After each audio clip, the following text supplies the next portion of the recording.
I did a little bit of window shopping today and I went to a few different stores to smell some fragrances that were new to me. Perfumes that I haven't really talked about before on this channel. I might have mentioned them in a Smash or Pass fragrance news video, but I haven't really had a chance to go in detail about my perception or my opinion on these fragrances. These are going to be a variety of different perfumes, fragrances that are from Ulta, Sephora, and other sources as well. So if you're interested, definitely do keep on watching. But if this is your first time on this channel, hello, my name is Anya.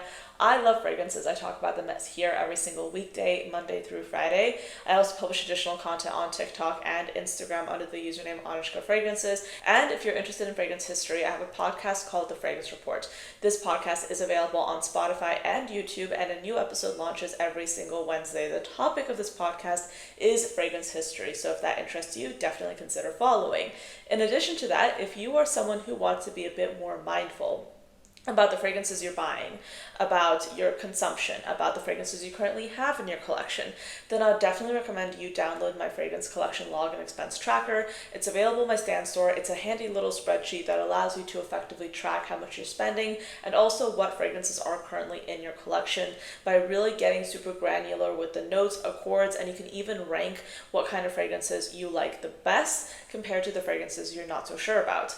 With that being said, we have a lot to talk about in this video, so let's get into it. But a quick disclaimer before we get started, I do not own any of these fragrances. My opinions are just that, opinions. These are my impressions on fragrances that I do not own and that I've smelled in store. So in this video, I'm just offering up my opinions on fragrances that I've just smelled, and these are perfumes that I have varying opinions on. You don't have to take my review as gospel. You can definitely cross-reference what I'm saying with what other people are saying, but I feel like this is an effective way to just do a roundup of everything that's been released and just give you guys my honest feedback on them. So with that being said, let's get started.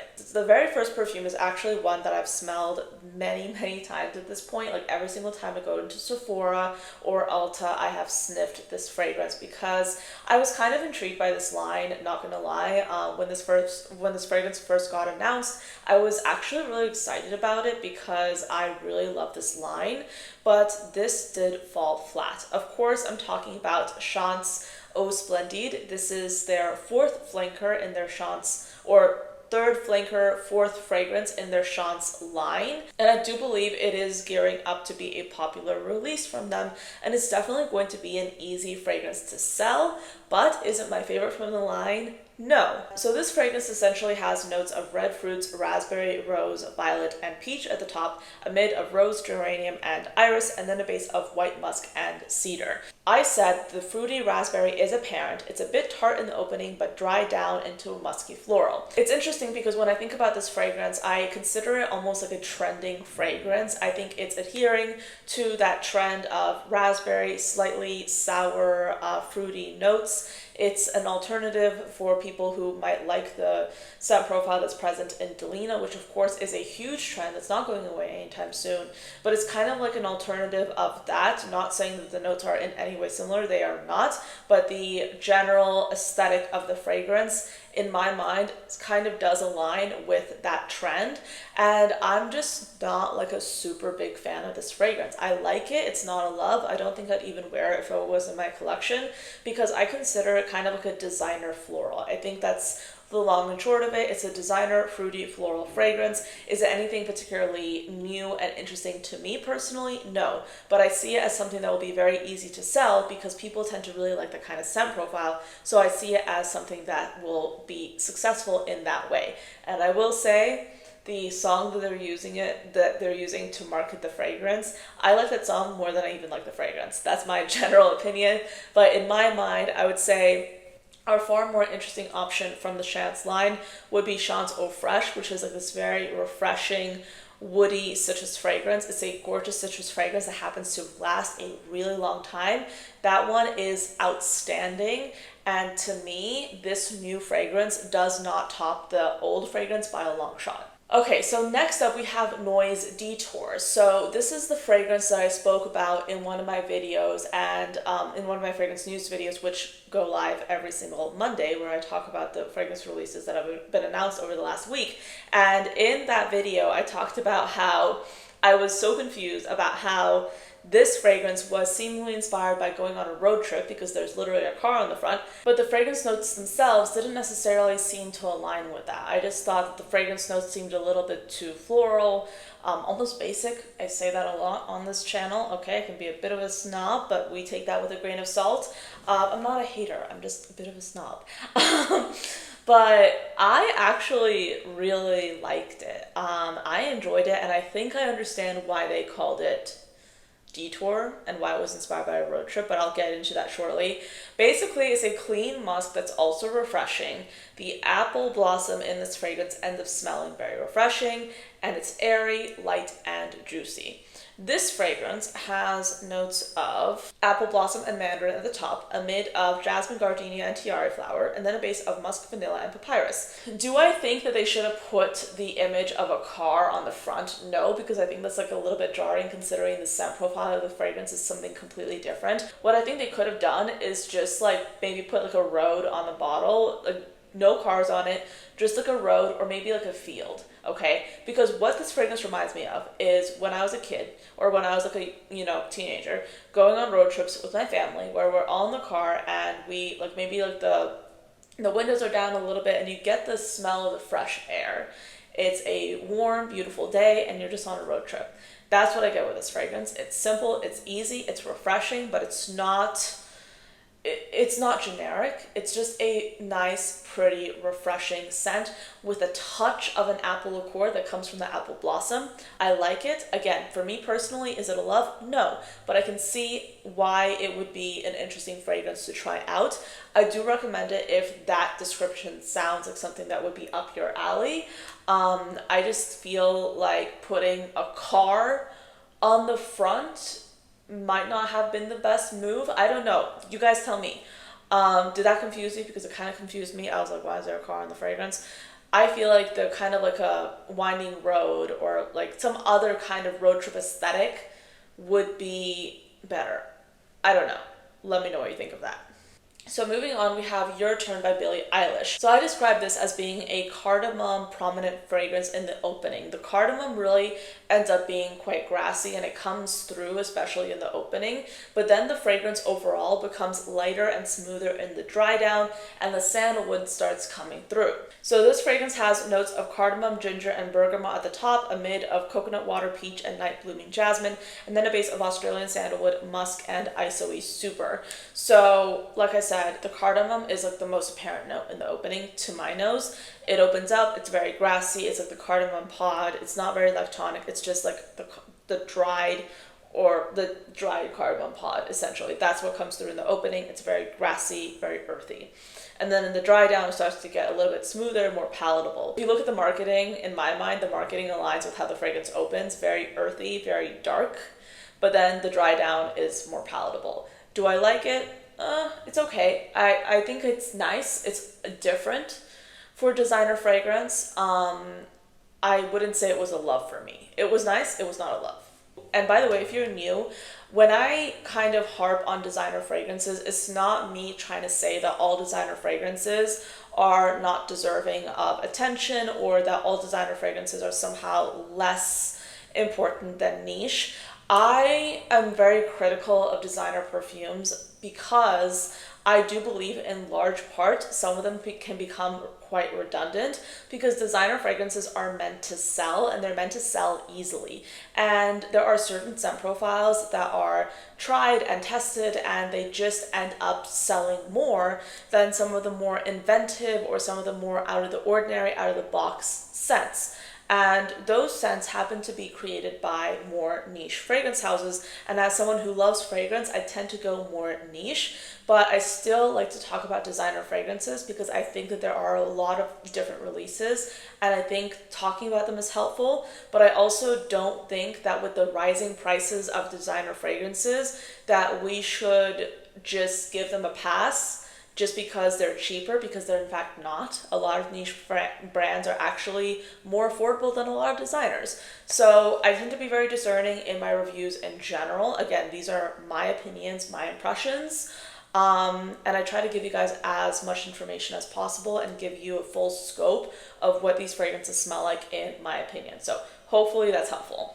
Alright, so the next fragrance is Orbella's Nightcap. Now, I will say this was an absolute love. I really like Orbella fragrances. I have one from them. I have Salted Muse. That fragrance to me is so good. Chef's Kiss. I love the greenness of the fragrance. I love the saltiness of that perfume. It's an amazing perfume to me. Nightcap, I know it's been out for a while, but I think this was my second time smelling it. I love it. I love it. It's amazing. This is a perfect, smooth, spicy fragrance with lightly balanced cardamom and ginger. The vanilla here is not too sweet. I also wrote that I love the labdanum. So this perfume is a fragrance with ginger, cardamom, and gaiac wood at the top, amid a vanilla and labdanum, and then a base of sandalwood and patchouli. This is smooth, blended cardamom and ginger, okay? It's not grassy, it's smooth, blended, almost like tonic. It's lovely. It's lovely. It's a beautiful dry vanilla. I love that fragrance. It was beautiful. I very much appreciate it. No notes. I think the labdanum adds a bit of a velvetyness to the fragrance, which I really, really loved, and I think it's a great option. Definitely one worth checking out, in my opinion. I would say I almost smell niche. I would not be surprised if I smell that kind of fragrance coming out of a niche bottle.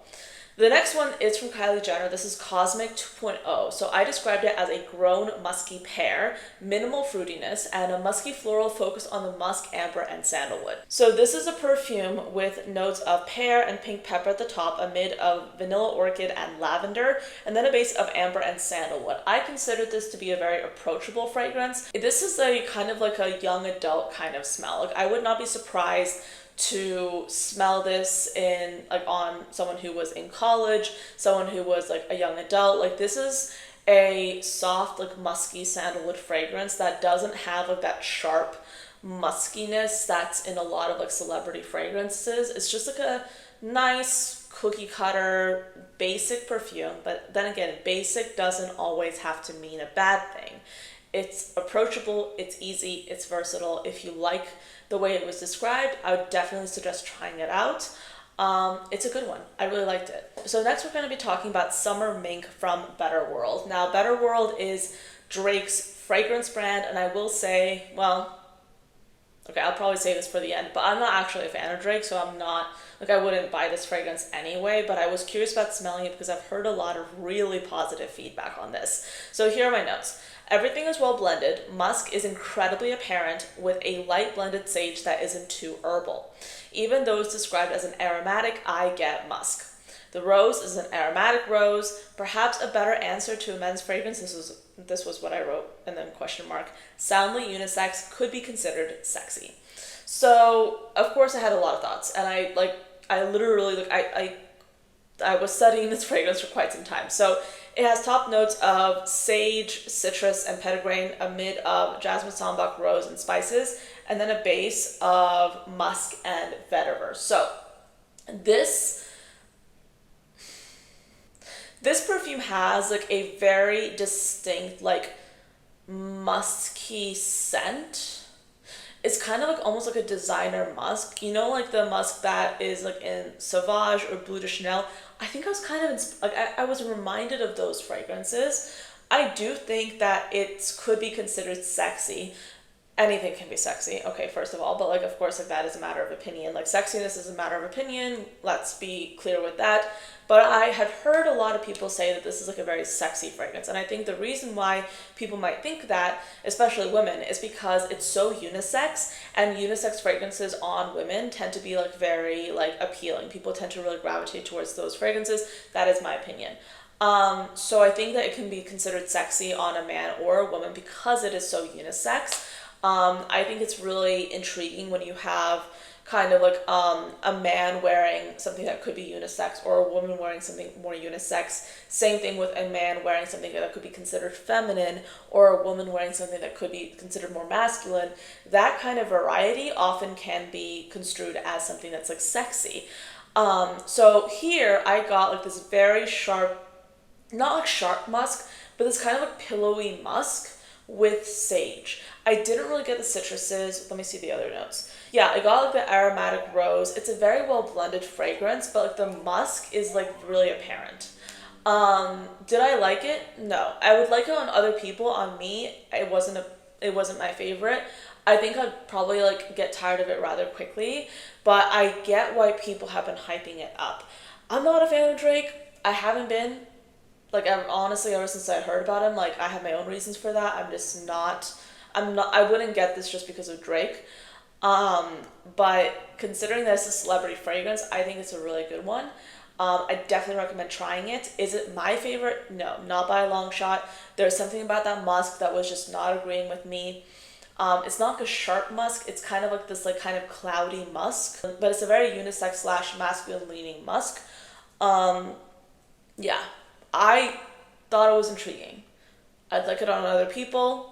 I would not wear it. So the sales associate that I was chatting with actually introduced me to Kopari's body mist, and I think they launched this year, but my top two favorites, and I mentioned this in this video because I don't think people talk about these very much, and I was actually really impressed by the body mist in general.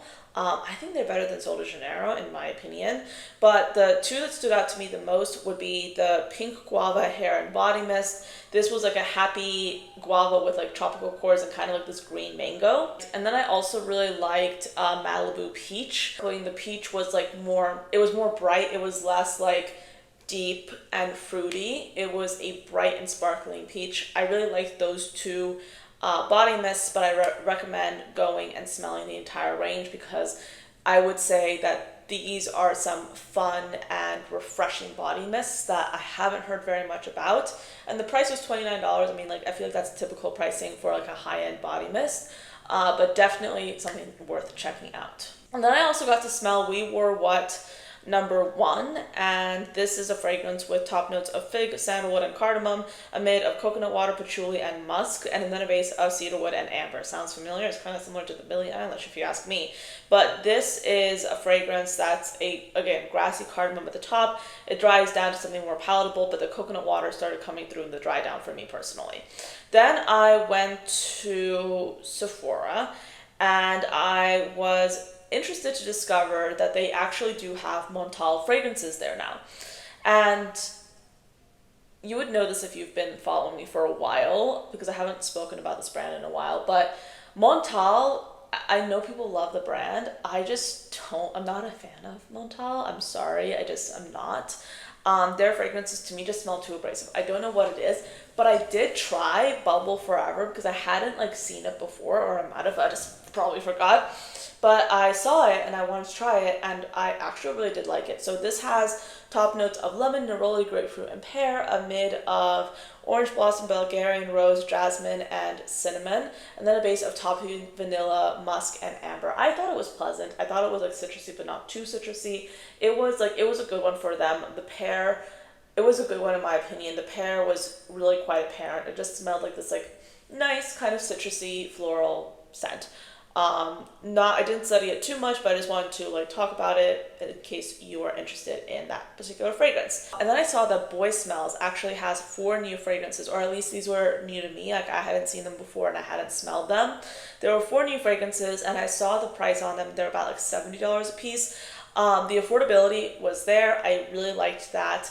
And these 4 fragrances included Rosy Cheeks, Cocoa Dream, Sugar Baby, and Woodphoria. So let's break these down. So Rosy Cheeks is a fragrance with blackcurrant, pomegranate, and red berries, amid of rose oil and wild orchid, and then a base of sandalwood and amber. I consider this to be a clean smelling, beginner friendly rose. I liked it. Again, it's a clean smelling rose. It's not jammy. It's more of like a fruity, woody rose scent, but the concentration of it was on the lighter side. It's not necessarily going to be like super heavy or overpowering, which is a theme that I saw running through the entire line. So all these fragrances are on the lighter side, which is good if you want something that can be more versatile. Now, Cocoa Cream has notes of coconut milk and vanilla at the top, amid of tiare flower and white flowers, and then a base of tonka bean and musk. I described it as a coconut with a light touch of tiare flower, and I saw it as an elegant coconut option.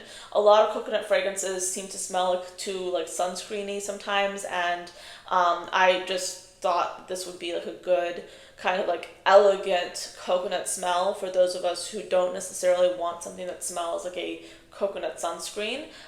So I liked it. I think it's a good option if you're looking for something along the lines of that. Sugar Baby to me smelled a lot like water lily and sugar. I saw the honeysuckle and grapefruit in the scent pyramid. I wrote, I don't get the honeysuckle and grapefruit as much. This fragrance has notes of honeysuckle and grapefruit at the top, a mid of water lily and freesia, and then a base of sugar and musk. It was a clean smelling musk. I didn't really perceive the honeysuckle and grapefruit as I mentioned.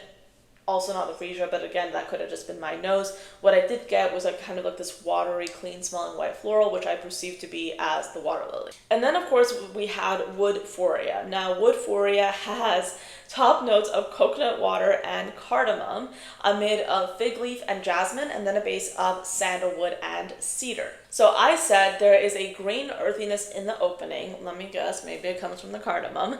And then it settles into a clean wood musk, but primarily woody.